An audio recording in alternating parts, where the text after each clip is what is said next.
হয়েছে ক, সব সত্যি কথা কবি। ও মাদুর সব সব সত্যি কথা কমু। ওকে দুইটারে আমি ক্ষেতের ভিতরে দেখছি।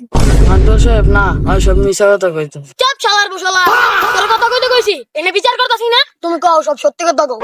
আমি ছাগল লেগেছিলাম, ওই পোলাটা আমার কাছে আইছে। পরে পোলাটা আমার আয় কয় চিপা যেতে। মাকবর সাহেব আমি যাইতে চাই না, তাও আমার জোর করে চিপাই লেগে গেছে। এনে কান্দনের কাম বাজে নাই, চিপাই নিয়ে কি করছে, সব সত্যি কথা কও। আমার কাপড় খুলতে কয়। ভাই তুই মিশা কথা কস, আমি তোরে কখন কইছি কাপড় খুলতে? আচ্ছা বাল, তোর কথা কইতে কইছি, থাবরা কানে লত্তি অন করে বল। আকাম করার সময় মনে থাকে না? এনে শরীয়তের বিচার হইতাছে, বন্ডামি যত হইনে। মাদ্রাসা সাহেব তো এনে কঠিন বিচারই করতাছে। তুই কও, সব খুললা কও। আমার নিচ্চামি করছে। মাদুর সব ওরা দুজন আমার ক্ষেতের ভিতরে ঢুকে আমার ক্ষেত না তাওলা হারাইছি। এতক্ষণ সব বিচার বিবেচনা করার পর যা বুঝা গেল, ওকে দুজনের বিয়ে দেওয়া ঠিক হইব। এখন তোমরা সবাই কি কও? মাদুর সাহেব ঠিক আছে। হ্যাঁ মাদবর সাহেব, ও যা কইছে তা সব কথা সত্যি। আপনারা যাই করবেন আমি মাইনা নিব।